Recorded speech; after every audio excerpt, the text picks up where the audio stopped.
A9 ನ್ಯೂಸ್ಗೆ ಸ್ವಾಗತ. ನಾನು ಅಮೀನ್ ಶೇಖ್.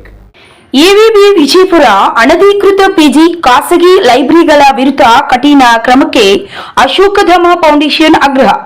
ವಿಜಯಪುರ ನಗರ ಹಾಗೂ ಜಿಲ್ಲೆಯಾದ್ಯಂತ ಯಾವುದೇ ಅಧಿಕೃತ ಅನುಮತಿ ಪಡೆಯದೆ ನಿಯಮಗಳನ್ನು ಉಲ್ಲಂಘಿಸಿ ನಡೆಯುತ್ತಿರುವ ಪಿಜಿ ಹಾಗೂ ಖಾಸಗಿ ಸ್ಟಡಿ ಲೈಬ್ರರಿಗಳ ವಿರುದ್ಧ ಕಠಿಣ ಕಾನೂನು ಕ್ರಮ ಕೈಗೊಳ್ಳುವಂತೆ ಅಶೋಕಧಾಮ ಫೌಂಡೇಶನ್ ಆಗ್ರಹಿಸಿದೆ.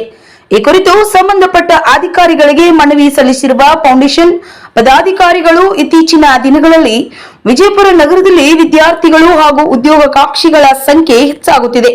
ಇದನ್ನೇ ದುರುಪಯೋಗಪಡಿಸಿಕೊಂಡು ಹಲವು ಅನಧಿಕೃತ ಪಿಜಿಗಳು ಮತ್ತು ಖಾಸಗಿ ಸ್ಟಡಿ ಲೈಬ್ರರಿಗಳು ತಲೆ ಎತ್ತಿವೆ ಎಂದು ಆರೋಪಿಸಲಾಗಿದೆ. ಈ ಕುರಿತು ಮಾಧ್ಯಮದ ಜೊತೆ ಮಾತನಾಡಿದ ಮಹಾನಗರ ಪಾಲಿಕೆ ಮಾಜಿ ಸದಸ್ಯರಾದ ಪ್ರಕಾಶ್ ಮಿರ್ಜಿ ಮಾತನಾಡಿ, ಬಹುತೇಕ ಪಿಜಿ ಹಾಗೂ ಲೈಬ್ರರಿಗಳು ಸ್ಥಳೀಯ ಮಹಾನಗರ ಪಾಲಿಕೆಯಿಂದ ಅಗತ್ಯ ಪರವಾನಗಿ ಪಡೆಯದೆ ಕಾರ್ಯನಿರ್ವಹಿಸುತ್ತಿವೆ. ಅಲ್ಲದೆ ಅಗ್ನಿಶಾಮಕ ಇಲಾಖೆಯ ನಿರಪೇಕ್ಷಣಾ ಪತ್ರ, ತುರ್ತು ನಿರ್ಗಮನ ದ್ವಾರಗಳು ಹಾಗೂ ಕನಿಷ್ಠ ಸುರಕ್ಷತಾ ವ್ಯವಸ್ಥೆಗಳಿಲ್ಲದೆ ಮನೆಗಳು ಮತ್ತು ಕಿರಿದಾದ ಕಟ್ಟಡಗಳಲ್ಲಿ ಇವುಗಳನ್ನು ನಡೆಸಲಾಗುತ್ತಿದೆ. ತಕ್ಷಣ ಇವುಗಳ ಮೇಲೆ ಮಾನ್ಯ ಜಿಲ್ಲಾಧಿಕಾರಿಗಳು ಕ್ರಮ ಕೈಗೊಳ್ಳುವಂತೆ ಮನವಿ ಮಾಡಲಾಗಿದೆ. ಅದಲ್ಲದೆ ಸಮಾಜ ಸೇವಕರಾದ ಸಂಗಮೇಶ್ ಸಗರ್ ಮಾತನಾಡಿ, ಕೆಲವು ಪಿಜಿ ಹಾಗೂ ಲೈಬ್ರರಿಗಳಲ್ಲಿ ಭದ್ರತಾ ಲೋಪಗಳಿದ್ದು ಹಲವು ಕಡೆ ಸಿಸಿಟಿವಿ ಕ್ಯಾಮೆರಾಗಳನ್ನು ಅಳವಡಿಸಿಲ್ಲ. ವಿದ್ಯಾರ್ಥಿಗಳು ಹಾಗೂ ಸಾರ್ವಜನಿಕರ ಪ್ರವೇಶ ನಿರ್ಗಮನದ ದಾಖಲಾತಿ ಪುಸ್ತಕಗಳನ್ನು ಸಮರ್ಪಕವಾಗಿ ನಿರ್ವಹಿಸುತ್ತಿಲ್ಲ. ಇದರಿಂದ ವಿದ್ಯಾರ್ಥಿಗಳು ಮತ್ತು ವಿಶೇಷವಾಗಿ ಯುವತಿಯರ ಸುರಕ್ಷತೆ ಕುರಿತು ಆತಂಕ ಮೂಡಿಸಿದೆ. ಹೀಗಾಗಿ ಮಹಾನಗರ ಪಾಲಿಕೆ, ಪೊಲೀಸ್ ಹಾಗೂ ಅಗ್ನಿಶಾಮಕ ಇಲಾಖೆಯ ಅಧಿಕಾರಿಗಳು ಇದರ ಬಗ್ಗೆ ನಿಗಾ ವಹಿಸಿ ನಗರದಲ್ಲಿರುವ ಎಲ್ಲಾ ಪಿಜಿ ಮತ್ತು ಖಾಸಗಿ ಲೈಬ್ರರಿಗಳ ಕಡ್ಡಾಯ ತಪಾಸಣೆ ನಡೆಸಬೇಕು. ನಿಯಮ ಉಲ್ಲಂಘಿಸಿ ಅನಧಿಕೃತವಾಗಿ ಕಾರ್ಯನಿರ್ವಹಿಸುತ್ತಿರುವ ಸಂಸ್ಥೆಗಳ ಮಾಲೀಕರ ವಿರುದ್ಧ ಕಠಿಣ ಕಾನೂನು ಕ್ರಮ ಕೈಗೊಳ್ಳಬೇಕು ಹಾಗೂ ವಿದ್ಯಾರ್ಥಿಗಳ ಸುರಕ್ಷತೆಗೆ ಅಗತ್ಯ ಕ್ರಮಗಳನ್ನು ಕೈಗೊಳ್ಳಬೇಕು ಎಂದು ಒತ್ತಾಯಿಸಿದ್ದಾರೆ. ಬೈಟ್ ಸಂಗಮೇಶ್ ಸಗರ್, ರೈತ ಸಂಘ ಹಾಗೂ ಹಸಿರು ಸೇನೆ ಜಿಲ್ಲಾಧ್ಯಕ್ಷರು. ಇನ್ನು ಜಿಲ್ಲಾಧಿಕಾರಿಗಳಿಗೆ ಮನವಿ ಪತ್ರ ಸಲ್ಲಿಸುವ ಸಂದರ್ಭದಲ್ಲಿ ಅಶೋಕಧಾಮ ಫೌಂಡೇಶನ್ ಪದಾಧಿಕಾರಿಗಳಾದ ಮಧೂರು ಶಶಿಧರ್, ಅಭಿಲಾಷ್, ಮಹಾನಗರ ಪಾಲಿಕೆ ಮಾಜಿ ಸದಸ್ಯ ಹಾಗೂ ಫೌಂಡೇಶನ್ ಗೌರವಾಧ್ಯಕ್ಷ ಪ್ರಕಾಶ್ ಮಿರ್ಜಿ, ಲಖನ್ ಮತ್ತು ವಿಶ್ವರಾಧ್ಯ ವಾಲಿಕಾರ್ ಉಪಸ್ಥಿತರಿದ್ದರು. ಈಗ ಮಾನ್ಯ ಜಿಲ್ಲಾಧಿಕಾರಿಗಳು, ವಿಜಯಪುರ ಜಿಲ್ಲಾಧಿಕಾರಿಗಳಿಗೆ ಒಂದು ಮನವಿ ಸಲ್ಲಿಸಿ ಬಂದಿದ್ವು.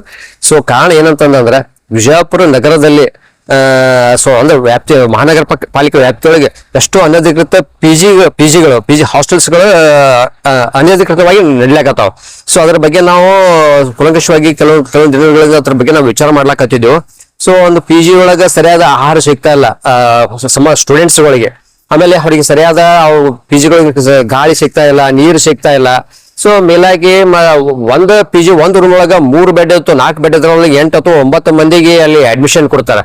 ಸೊ ಹೇಳೋದು, ನೀವು ಎಷ್ಟು ಪಿಜಿಗಳವಲ್ಲ ಎಲ್ಲಾನು ಇಲ್ಲಿಗೆಲ್ಲ ಯಾವುದೇ ಸಂಬಂಧಪಟ್ಟ ಇಲಾಖೆಗಳಿಂದ, ಯಾವುದೋ ಒಂದು ಫೈರ್ ದಿಂದ ಆಯ್ತು, ಮಹಾನಗರ ಪಾಲಿಕೆಗಳಿಂದ ಆಯ್ತು, ಸೊ ಈ ತರ ಯಾವುದೇ ಸೆಕ್ಯೂರಿಟಿ ಗಾರ್ಡ್ ಯಾವುದು ಅಂದ್ರೆ ಅನುಮತಿ ಇರಲಾರದೆ ಕೆಲವೊಂದು ಪಿಜಿಗಳನ್ನ ನಡೀತಾ ಇದ್ದಾವೆ. ಅದನ್ನ ಕಠಿಣವಾದ ಕ್ರಮಗಳನ್ನು ತಗೊಳ್ಬೇಕು ಅಂತ ಹೇಳಿ ಮಾನ್ಯ ಜಿಲ್ಲಾಧಿಕಾರಿಗಳಿಗೆ ನಾವು ಆಲ್ರೆಡಿ ಈಗ ಮನವಿಯನ್ನು ಸಲ್ಲಿಸಿ ಬಂದೆವು.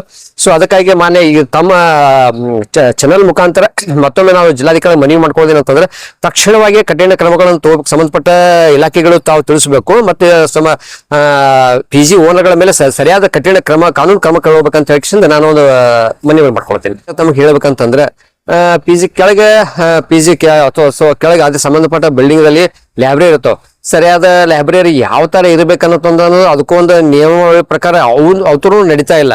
ಅಲ್ಲಿ ಎಷ್ಟೋ ಇಲ್ಲಿಗಲ್ಲಿ ಚಟುವಟಿಕೆಗಳು ನಡೀತಾವ ಅಂತ ಹೇಳಿ ನಮಗೆ ಕಂಡು ಬಂದದ. ಮತ್ತೆ ಕೆಲವೊಬ್ಬರು ಸ್ಟೂಡೆಂಟ್ಸ್ಗಳು ಬಂದು ತಮ್ಮ ಗೋಳನ್ನು ನಮ್ಮ ಮುಂದೆ ತೋರ್ಕೊಂಡಾರ. ಸೊ ಅದಕ್ಕಾಗಿ ಅದನ್ನು ಕೂಡ ಇದ್ರೊಳಗೆ ಸಂಬಂಧಪಟ್ಟಂಗೆ ಆಕ್ಷನ್ ತಗೋಬೇಕಂತ ನಾ ಮತ್ತೊಮ್ಮೆ ಮನವಿ ಮಾಡ್ಕೋದೆ.